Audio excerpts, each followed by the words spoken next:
अस्सलाम वालेकुम students and welcome to 10th class biology. आज हमारा चैप्टर जो है वो रिप्रोडक्शन है। हम रिप्रोडक्शन चैप्टर स्टार्ट करने जा रहे हैं, तो इसके बारे में हम स्टडी करेंगे इंट्रोडक्शन से लेके एंड वन बाय वन आगे जो टॉपिक आते जाएंगे वो हम स्टडी करते रहेंगे। बेसिकली सबसे पहले रिप्रोडक्शन की डेफिनेशन क्या है।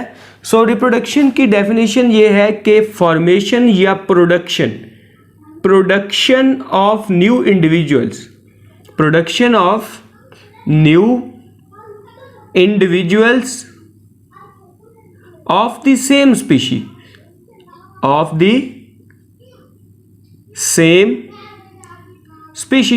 यानी कि वो जानदार जिनके अंदर रिप्रोडक्शन हो रही है उसी स्पीशी, उन्हीं जानदार का एक नया जानदार जो है वो पैदा होना। यानी कि इंसानों के अंदर रिप्रोडक्शन तो नए इंसान का बनना, किसी भी जानवर के अंदर, किसी भी मैमल्स के अंदर रिप्रोडक्शन तो उस जैसा मैमल बनना, इसको हम कहते हैं रिप्रोडक्शन, यानी कि न्यू इंडिविजुअल का फॉर्मेशन होना।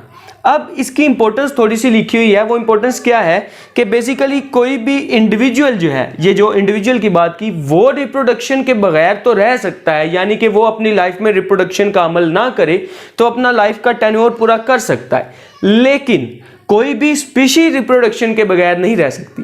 फॉर एग्जाम्पल, अगर 10 इंडिविजुअल हैं एक स्पीशी के, तो वो 10 के 10 अपनी लाइफ तो जो है वो गुजार लेंगे, वो खाना खाएंगे, सब कुछ करेंगे, न्यूट्रिशन करेंगे, लेकिन वो नई जनरेशन अगर नहीं पैदा करेंगे, रिप्रोडक्शन नहीं करेंगे, तो जब वो 10 खत्म हो जाएंगे तो वो तो स्पीशी खत्म हो जाएगी।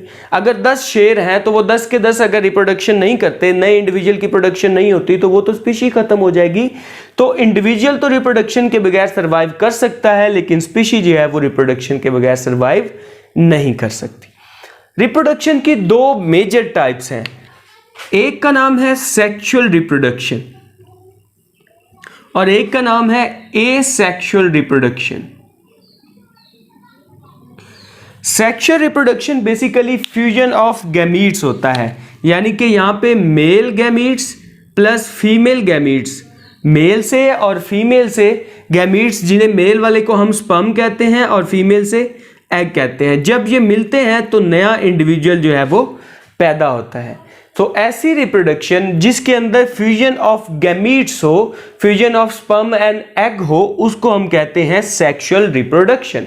और ऐसी रिप्रोडक्शन जिसमें नो फ्यूजन ऑफ गैमीट्स हो, यानी गैमीट्स की फ्यूजन नहीं होती, जस्ट सेल जो है वो डिवाइड करता है, डिवाइडिंग ऑफ सेल, यानी एक सेल जो है वो 2 में डिवाइड कर जाए, ऐसी रिप्रोडक्शन को एसेक्सुअल रिप्रोडक्शन करते हैं। और ये आइडेंटिकल ऑफस्प्रिंग पैदा करते हैं, यानी कि एसेक्सुअल रिप्रोडक्शन से बनने वाले इंडिविजुअल वो अपने जिनसे बने हैं, जो पेरेंट है, सेम उन्हीं के जैसे होते हैं, जबकि सेक्सुअल रिप्रोडक्शन में फ्यूजन ऑफ गैमीट की वजह से वेरिएशन और चेंजेस नई जनरेशन के अंदर आ जाती हैं।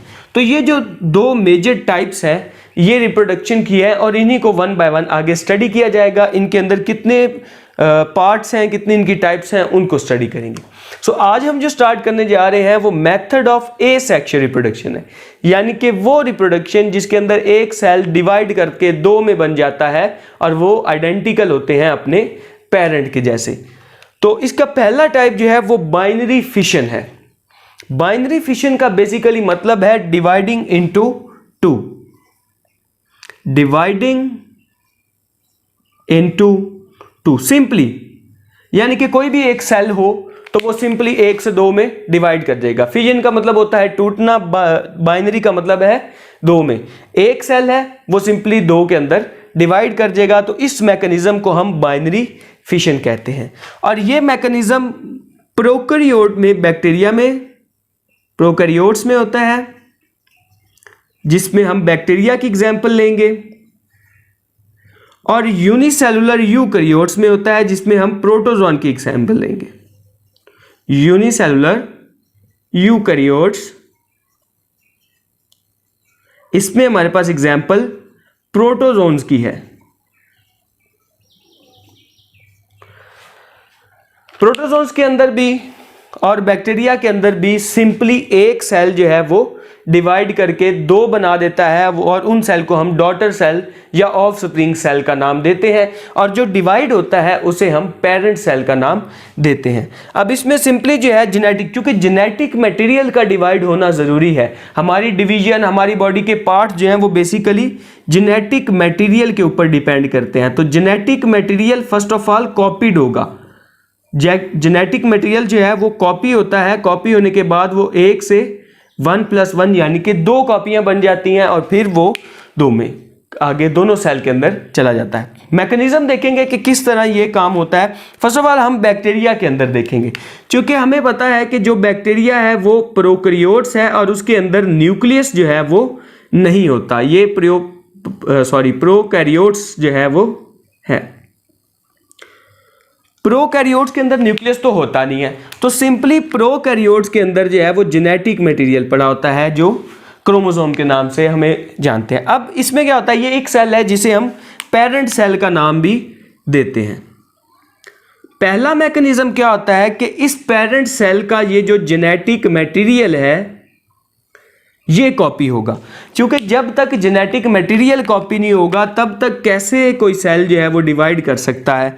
तो ये जो हमारे पास कॉपी पड़ी थी ये इसकी एक और 7 कॉपी बन जाएगी। ये हो गया स्टेप नंबर 1। अब क्या होगा, अब इसके बाद दूसरे स्टेप में ये दोनों जेनेटिक मटेरियल जो हैं, दो जो क्रोमोसोम्स बने हैं, ये ऑपोजिट पोल की तरफ चले जाएंगे। एक आ गया ये और दूसरा आ गया ये। और अब लास्ट स्टेप में क्या होता है कि मेम्ब्रेन इन्वेजिनेट होना शुरू कर देती है, यानी कि ये मेम्ब्रेन यहाँ से इस तरह नीचे की तरफ मूव करना और नीचे वाली ऊपर की तरफ मूव करना स्टार्ट कर देती है, और दोनों जेनेटिक मटेरियल दोनों साइडों के ऊपर मौजूद हैं। और लास्ट स्टेप में क्या होता है कि 1 से 2 सेल जो हैं वो बन जाते हैं। एक सेल ये बन गया और एक सेल ये बन गया। अब इसमें देखें कि जेनेटिक मटेरियल जो है वो एक से ही कॉपी हुआ था, यानी कि जो इंफॉर्मेशन एक के अंदर थी वही इंफॉर्मेशन उसकी कॉपी के अंदर होगी। जब कॉपी की जाता है तो कॉपी करने का मतलब यही होता है ना कि सेम टू सेम चीज़ें उनके अंदर जो है वो मौजूद हैं। तो जब सेम टू सेम चीज़ें मौजूद हैं तो इसका मतलब ये दोनों जो डॉटर सेल्स हैं इनको हम कहेंगे डॉटर सेल।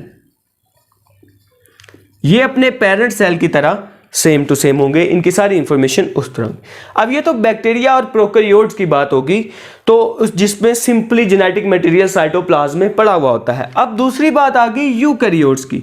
यूकैरियोट्स कौन से? Unicellular eukaryotes. हमें पता है कि जो यूकैरियोट का सेल होता है उसके अंदर न्यूक्लियस मौजूद होता है, उसके अंदर न्यूक्लियस मौजूद होता है। न्यूक्लियस के अंदर जो है वो हमारे तमाम जेनेटिक मटेरियल और मुख्तलिफ और चीज़ें भी जो हैं वो मौजूद होती हैं। सारा का सारा प्रोसेस सेम होगा, लेकिन क्या होगा, जैसे वहाँ पे जेनेटिक मटेरियल जो है वो 1 से 2 में कॉपी हो रहा था, यहाँ पूरा का पूरा न्यूक्लियस उसकी कॉपी बनेगी, यानी कि ये न्यूक्लियस अपनी एक और कॉपी जो है वो बना देगा। और इस कॉपी बनने के बाद अगला स्टेप सेम उसी तरह होगा कि दोनों जो हैं वो ऑपोजिट पोल की तरफ मूव कर जाएंगे, एक उधर और दूसरा इधर। और फिर वही स्टेप होगा कि मेम्ब्रेन जो है वो इन्वेजिनेट हो जाएगी और दोनों जो जेनेटिक मटेरियल हैं वो अपनी अपनी साइड पे मौजूद होंगे। सिर्फ यहाँ पे डिफरेंस जो हमारे पास आया वो न्यूक्लियस का आया, ये एक बन गया और ये दूसरा बन गया। वहाँ पे हम जेनेटिक प्रोकैरियोट के अंदर सिर्फ हम डीएनए की बात कर रहे थे, जेनेटिक मटेरियल जो साइटोप्लाज्म में मौजूद था, लेकिन यहाँ पे हम जो है वो न्यूक्लियस की बात कर रहे हैं, क्योंकि यहाँ न्यूक्लियस जो है वो मौजूद होता है और जो जेनेटिक मटेरियल तमाम जो और भी चीज़ें होती हैं वो न्यूक्लियस के अंदर होती हैं। तो इस तरह बाइनरी फिशन, यानी कि देखें कोई और प्रोसेस नहीं हुआ, जस्ट जो साइटोप्लाज्म के बाहर सेल मेम्ब्रेन थी वो इन्वेजिनेट हुई, इन्वेजिनेट होने के बाद 1 से 2 में टूट गई, डिवाइडिंग इनटू 2। एक और छोटा सा प्रोसेस जो है जो सिर्फ प्लेनेरिया के अंदर डिस्कस किया गया है वो भी यहाँ पे है कि उसमें सिंपली जो बॉडी होती है एक प्लेनेरिया की, अगर हम ये बॉडी बना लें ये वाली, तो वो कहता है कि उसकी सिर्फ बॉडी का कोई एक पार्ट भी अगर टूट जाता है, फॉर एग्जाम्पल यहां से ये पार्ट जो है टूट गया, अब ऊपर वाला पार्ट ऊपर और नीचे वाला पार्ट नीचे रह जाएगा, ये ऐसे हो गया, ठीक है। प्लस दूसरा पार्ट क्या था, ऐसे। वो कहता है कि नेक्स्ट स्टेप जो होता है उसमें जो दोनों पार्ट होते हैं उनका जो दूसरा हिस्सा टूट गया था, मिस हो गया था, वो उसको दोबारा रीजनरेट कर लेते हैं यहां से, यानी कि ये ऐसे पूरा का पूरा नया इंडिविजुअल जो है ये बना देते हैं। अगर उसकी बॉडी के दरमियान से टूटा तो नीचे से भी एक नया ऑर्गेनिज्म और ऊपर से भी एक नया ऑर्गेनिज्म, और अगर थोड़ा और एंड से टूटा तो नीचे से भी एक नया ऑर्गेनिज्म और ऊपर से भी एक नया ऑर्गेनिज्म बन जाता है। वो एक सिंपली एक जो ऑर्गेनिज्म है, जो एक प्लेनेरिया की बॉडी है, वो टूट के 1 से 2 में हो जाती है। तो इस मैकेनिज्म का नाम, जिसमें सेल सिंपली डिवाइड करके 1 से 2 में बन जाते हैं, इसको हम बाइनरी फिशन कहते हैं। नेक्स्ट वाली वीडियो में हम नेक्स्ट वाला जो मैकेनिज्म है उसको स्टडी करेंगे। कोई क्वेश्चन हो तो आप कमेंट बॉक्स में उसे ड्रॉप करें ताकि उसका आंसर दिया जा सके। Thank you very much.